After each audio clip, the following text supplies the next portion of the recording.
Hi everyone, I'm the Craftacular creator and today I'm thrilled to show how to make a fun kite pop-up card. In this video I'll guide you through the steps to assemble this interactive card, share some tips for Copic Colouring and show you creative ways to use patterned paper. Let's get crafting! But before we take flight into this process, if you're enjoying the crafty fun, don't forget to get clicky for Vicki. Tap that like button, subscribe and ring the bell so you never miss a creative moment. Your support means the world to me. Let's keep crafting together.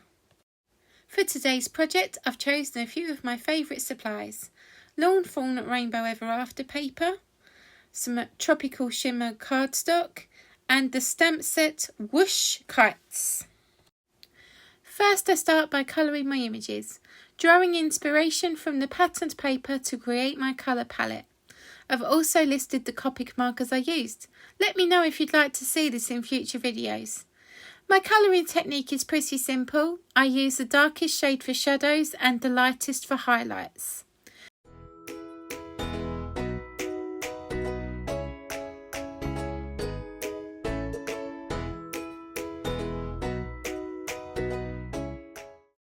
I set the pattern pieces to one side so I can colour the kite image to match the same pattern.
Once my images are coloured and fussy cut, I begin assembling the kite element of the card.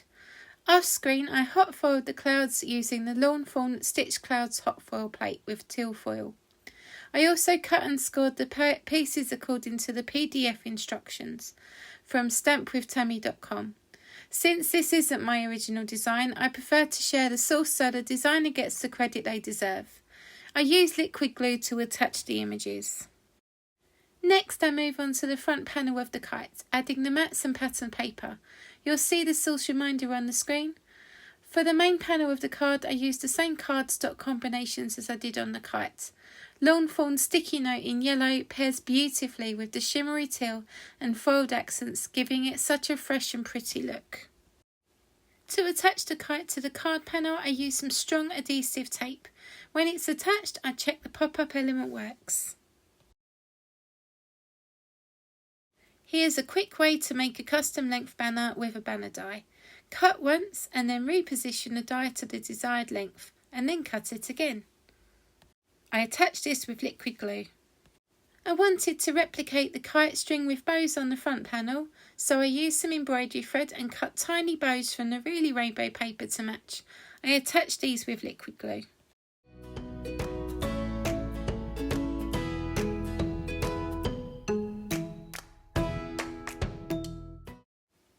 Next I attach the panel to the card base using my scoreboards to ensure it's aligned.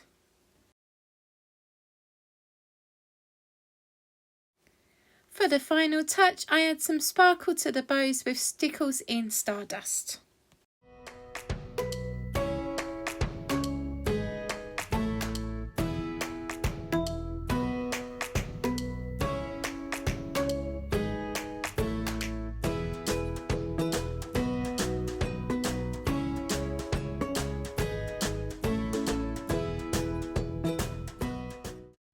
Here's the finished card. I had so much fun adding the pop-up kite. It's the perfect touch to set the scene for my kite flying mouse. The combination of coloured cardstock and patterned paper really captures the essence of spring. I also must admit that I've had a certain song about flying a kite stuck in my head since I started creating this card. I'm sure you know the one I mean. This project was inspired by episode 255 of Craft Roulette.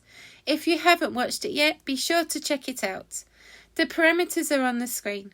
An A2 card with a pop-up element, a colour palette inspired by Valentines sweets with lots of pretty pastels, National Flyer Kite Day on February 8th, and hot foiled clouds in the background. If you haven't subscribed to Craft Roulette on YouTube yet, be sure to check it out. It's full of information and inspiration, and you won't want to miss it. Thank you so much for watching, everyone. Don't forget to get clicky for Vicki. It really means the world to me. Take care, and I'll be back soon with more crafty goodness. Ta-ta for now.